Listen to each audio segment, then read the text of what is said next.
On n'est pas bien là, à la fraîche. Bonsoir à tous.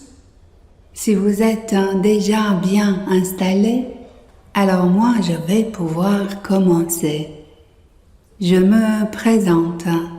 Je suis Supernova, créatrice, plume et voix du podcast érotique Déferlante. De Bruxelles, je suis venue jusqu'à Rennes, jusqu'à vous. Mais comme vous l'entendez, je suis bruxelloise d'adoption.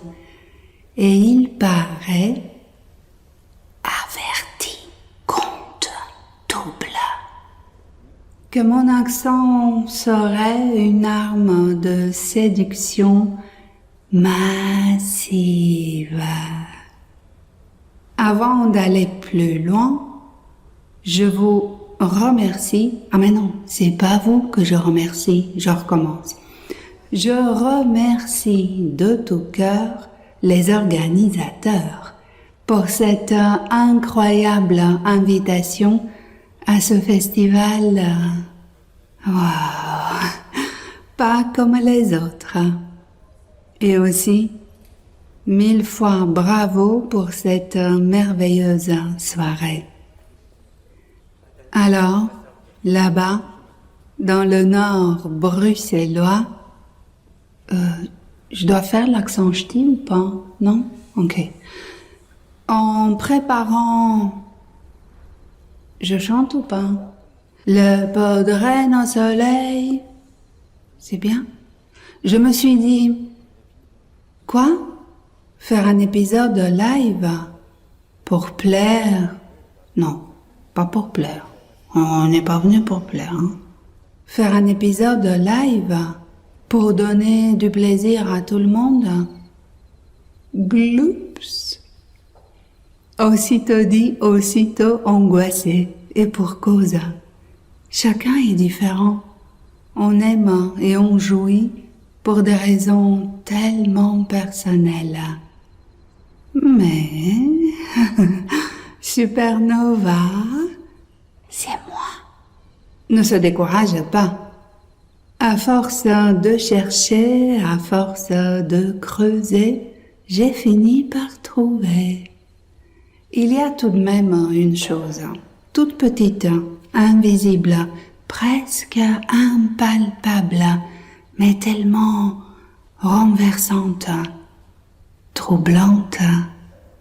Et cette chose que nous partageons tous, c'est le désir. Alors, l'épisode de ce soir racontera ce désir, le mien, le vôtre, en fragments, en pointillés, en pépites dorées. Le désir qui fait battre la chamade dans nos poitrines, celui qui vous rend rouge pivoine ou gauche adolescent, mais carrément plus vivant. Mais il fait un peu frais là, non? Allumons un feu pour qu'on se réchauffe. Et comme disait Emma, bonsoir Emma, tant qu'il y a des braises, ce n'est pas encore fini. Évidemment, ça ne fait que commencer. Et puisque enfin vous êtes bien installés, j'aimerais vous conter différents désirs, du plus soft, du plus tendre au plus ardent. Ce sera un enchaînement de différents récits et vous allez reconnaître, tôt ou tard, un désir que vous avez ressenti aussi. Ils étaient tous les deux à l'arrêt du bus, sous l'abribus. Elle assise sur le petit banc, lui debout. Il portait un t-shirt blanc de Simpsons. C'était un dimanche gris, froid, avec soudainement une pluie fine. Elle mangeait un biscuit. Et puis, un pigeon intrépide est entré avec pas mal de fracas dans l'abribus.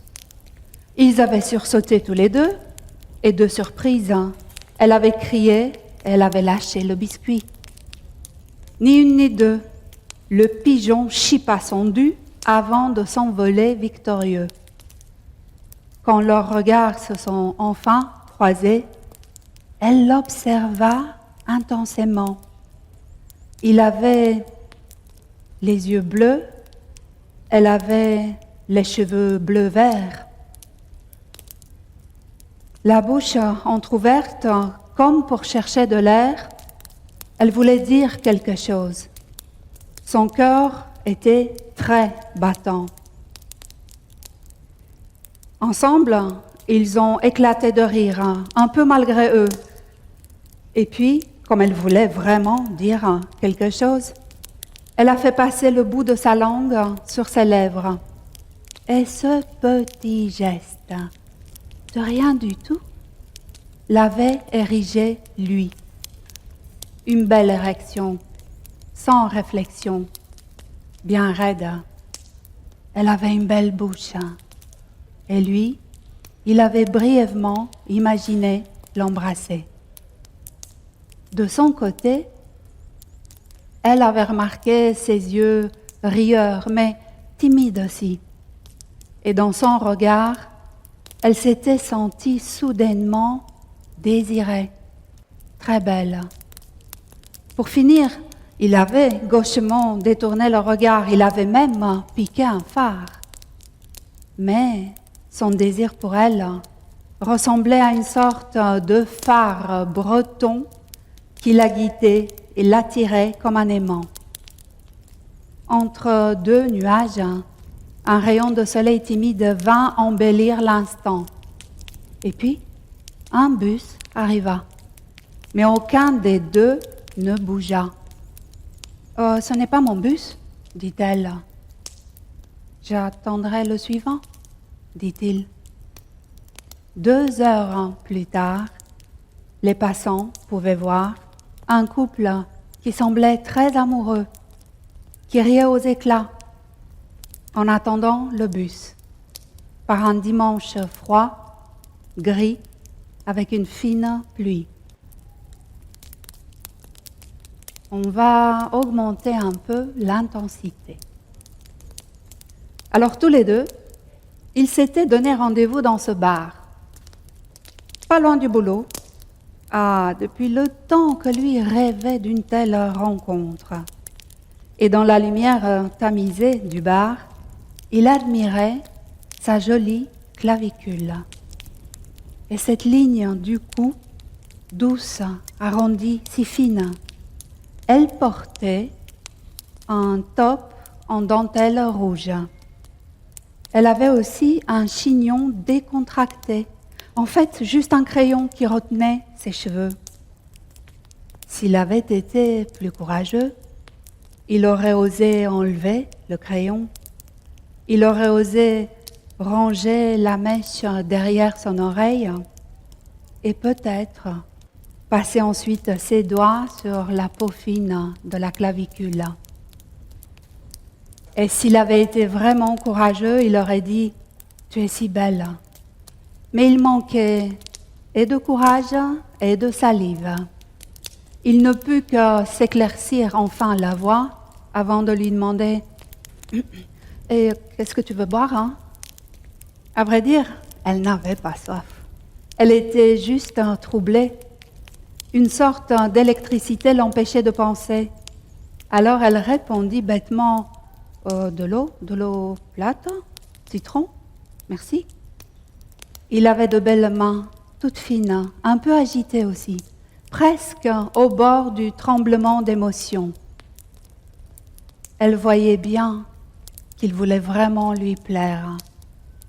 Sa chemise à carreaux bleus et noirs était assortie à son regard, tout bleu. Elle avait envie de le toucher. Elle pouvait presque entendre ses battements de cœur affolés.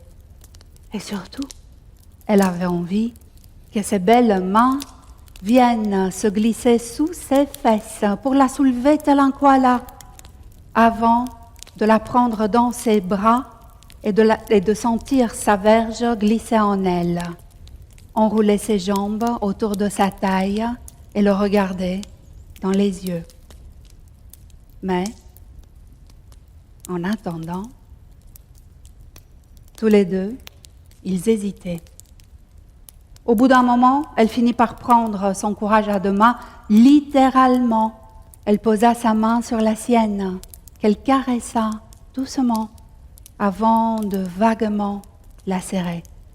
Et je ne vous dis pas, la joie dans son regard et son soupir confiant et son immense désir, là, de la soulever dans ses bras tel un koala pour lui faire l'amour immédiatement debout contre un mur.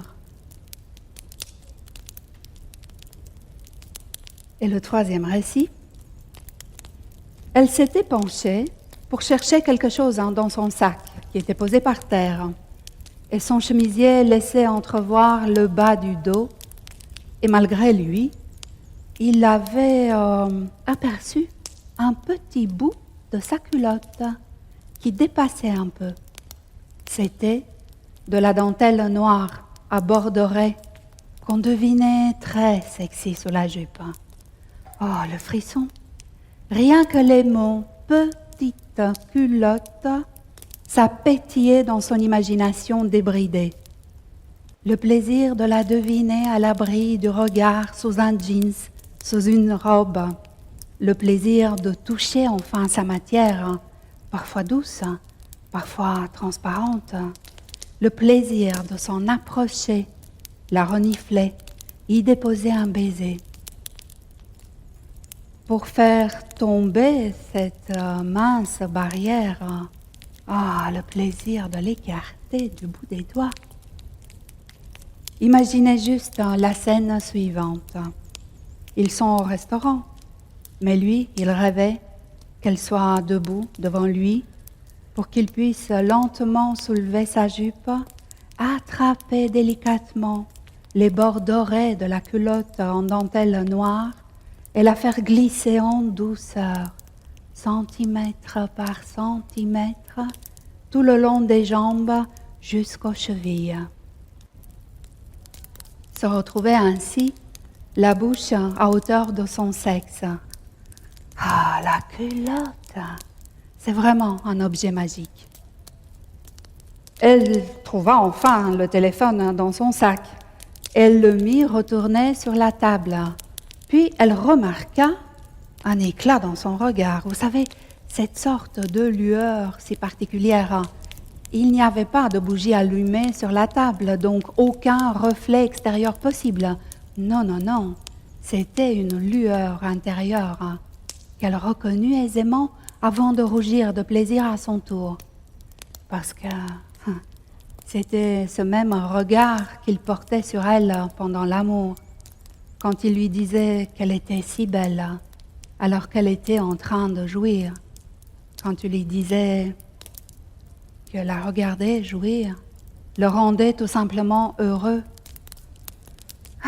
Sa culotte était désormais trempée en pensant à cette image. Alors, ni une, ni deux, elle se souleva doucement sur sa chaise et ses mains, cachées sous la table, remontèrent discrètement sous la jupe pour faire lentement glisser sa culotte en dentelle noire à bords dorés tout le long de ses jambes lisses et bronzées, pour ensuite la déposer délicatement du bout des doigts au plein milieu de la table sur la nappe blanche du restaurant. Elle lui rendit son regard avec une lueur et avec un sourire. Et puis, elle l'entendit clairement déglutir de désir, avant d'ajouter d'une voix un peu cassée: L'addition, s'il vous plaît. On avance dans le désir. Vous allez voir. C'était un mercredi, début d'après-midi. Et comme tous les mercredis après-midi, ils avaient rendez-vous tous les deux dans cette chambre d'hôtel. En cachette. Un de ces hôtels discrets qui ne payent pas de mine depuis l'extérieur, mais on y vient juste pour baiser. Pour un 5 à 7, comme on dit. Elle était belle, impatiente, excitée, mais comme une puce. Elle arrivait toujours la première, car son bureau était tout près. Alors elle venait vite à pied. Le temps de se changer, d'enfiler les dessous satinés, les jolis bas au bord en dentelle, les escarpins diamantés, et puis ne jamais oublier le rouge à lèvres écarlate. Il lui avait offert ce rouge à lèvres. C'était un Saint-Laurent et la couleur s'appelait « Jeu d'attraction ». Ça le rendait dingue si elle embrassait sa verge et si elle le prenait dans sa bouche ainsi joliment souligné. Une copine lui avait dit « Mais c'est un tel cliché !»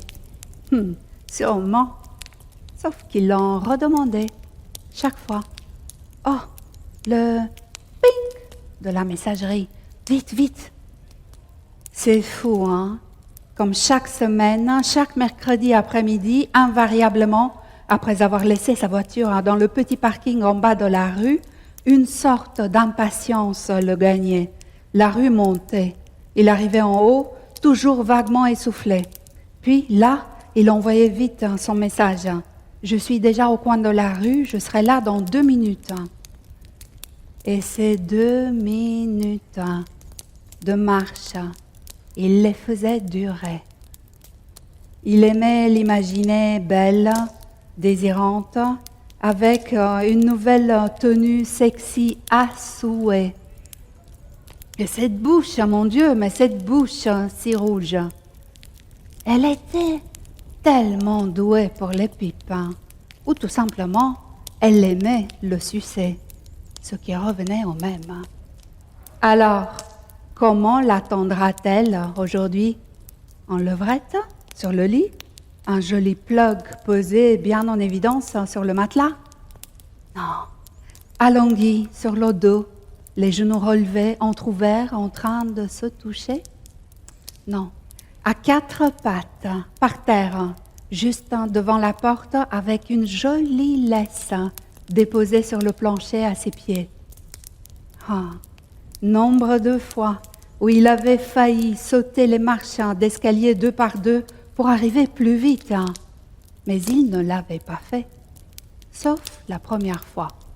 Mais là, c'est vrai qu'il était arrivé, tout essoufflé, impatient. Elle l'avait gentiment repoussé dans le couloir en lui disant « Non, non, non, non, non, refais ton entrée, mieux que ça !» Évidemment, elle avait eu raison. Le voilà enfin devant la porte. Il prit 3 grandes respirations. Puis, il fit glisser la carte contre la serrure. Il entra dans la chambre, émoustillé, curieux de la surprise. Mais elle est où? Tiens, elle n'est pas là? Elle était introuvable. Elle n'était nulle part, ni dans la chambre, ni dans la salle de bain. Une sorte de panique commençait à poindre. Mais en cherchant bien, il finit par trouver le petit mot que sa femme avait griffonné sur un bout de papier. « Chérie, Étienne a encore mordu la petite Elsa. Je vais vite le chercher à l'école, je me suis arrangée, je le dépose en vitesse chez la nounou et je reviens vite, mon amour. Attends-moi tout nu, caresse-toi, parce que moi, je meurs d'envie de te sucer. » Bon, on arrive au 5e et dernier récit. Et je me suis dit, tiens, on parle beaucoup du désir, mais ça ne serait pas bien de passer sous silence le manque de désir, son absence, parce que c'est aussi quelque chose qui arrive plus souvent qu'on ne veut bien l'avouer. Alors, je vous propose un récit, cette fois-ci en solo, sans écho de désir en miroir. Parce que dans cette histoire, il n'y a personne en face pour s'en faire écho. Disons que, bon, des fois, le désir, il brille par son absence. Elle avait mal, ou plutôt, non, elle avait du mal. Son corps était abstinent par choix depuis un moment, depuis un long moment. Vous savez, on ne quitte pas un mariage de 20 ans sans se poser quelque temps pour faire le point, pour démêler pourquoi cela n'a pas marché. Et sa réflexion s'était allongée de jour en jour, de mois en mois, et pour finir d'année en année, 5 longues années au total. Ses copines avaient dit en rigolant, « Putain, mais 5 ans sans baiser, et ça ne te manque pas ?» Bonne question. Pour le savoir, il eût fallu se retrouver dans les bras de quelqu'un. Un escorte. Elle avait alors étudié le marché.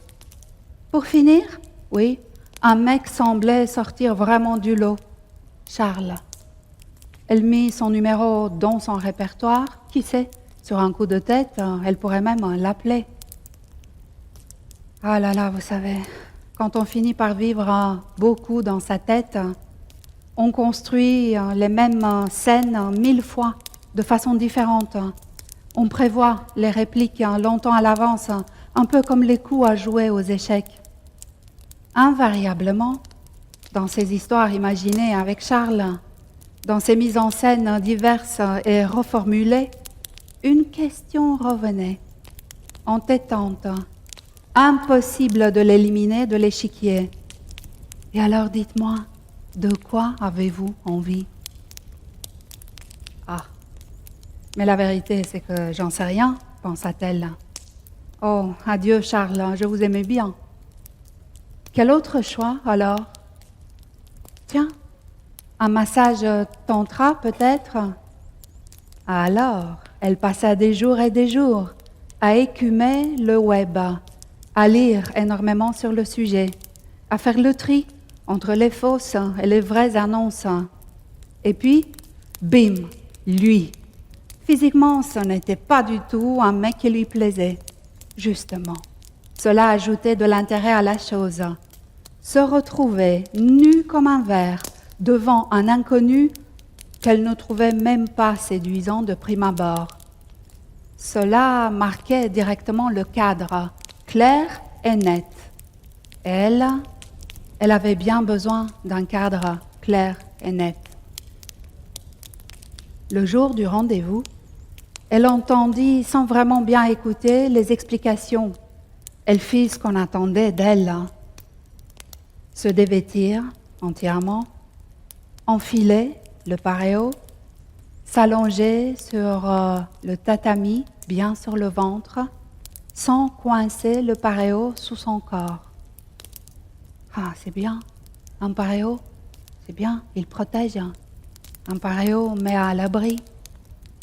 Jusqu'à ce que une main habile le fasse lentement glisser tout le long du corps, comme une caresse sans caresse. Juste un frisson indécent qui s'avance des chevilles jusqu'au sommet du crâne. Quand plus personne ne vous a caressé depuis 5 ans, ces quelques secondes interminables deviennent un délicieux supplice. L'air était sorti de sa poitrine écrasée sur le matelas dans un soupir mi-étonné.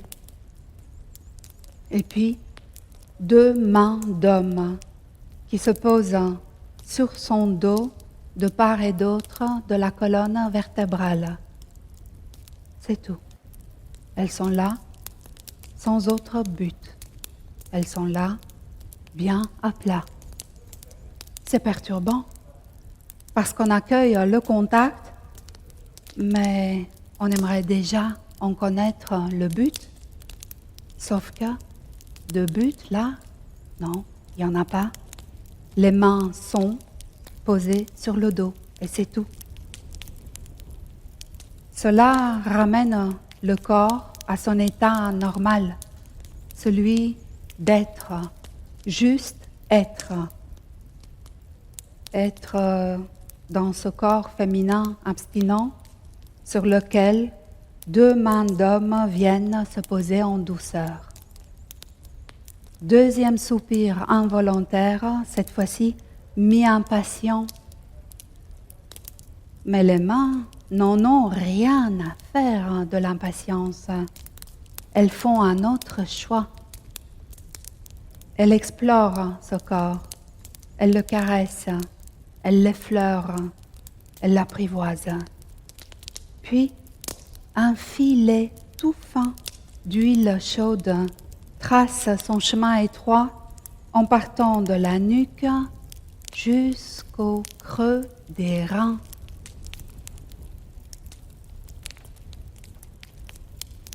L'huile n'a pas d'odeur, mais les frissons qui l'accompagnent lui ramènent le souvenir d'une odeur salée, de mer, d'algues, et le sentiment de bien-être d'un corps nu posé sur du sable fin et offert à la caresse chaude du soleil. Et les mains continuent leur descente. Après le creux des reins, elles remontent sur la rondeur des fesses, qu'elles encerclent délicatement plusieurs fois. Puis elles passent entre les cuisses sans même chercher à les écarter, non, juste à les caresser. Mais les cuisses s'écartent à peine toutes seules. L'amorce du désir crée cette ouverture.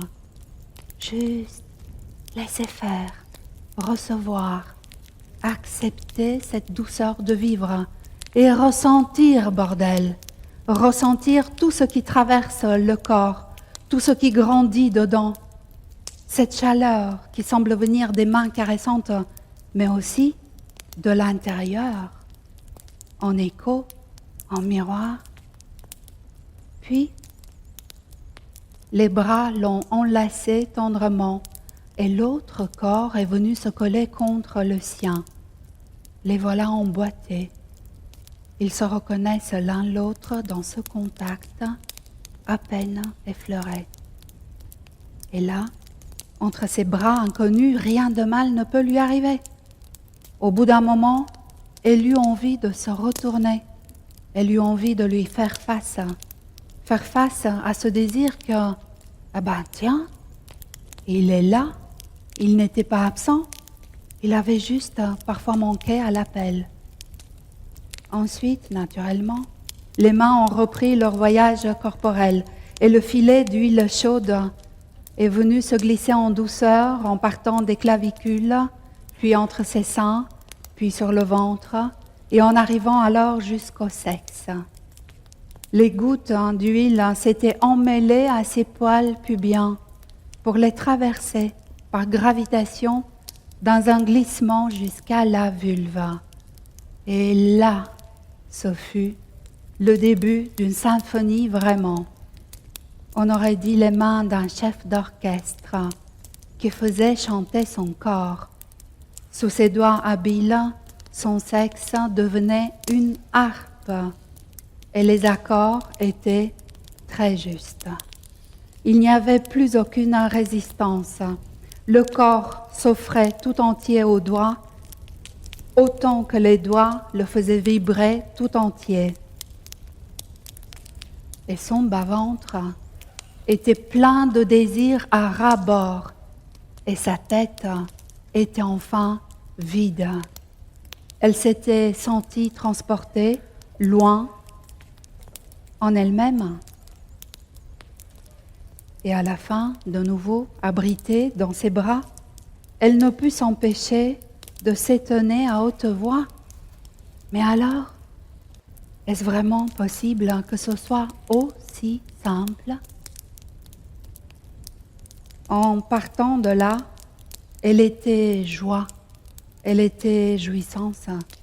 Le ciel semblait plus bleu, le soleil plus éclatant.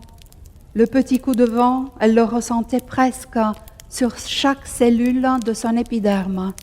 Dans la rue, elle marcha lentement, comme ivre, en sachant très bien qu'elle allait rater son train à quelques minutes près et que le suivant, il allait falloir l'attendre 40 minutes. Et alors rien. Elle trouva un banc au soleil et elle attendit son train pendant 40 minutes. Sans pester sur celui qui venait tout juste de quitter la gare et sans anticiper celui qui allait arriver. Non, elle était là, juste suspendue au bord de son plaisir, présente dans son corps, réceptive à ses ressentis, et son bas-ventre vibrait encore de désir. Vous avez écouté Déferlante. Merci de m'avoir sagement écouté.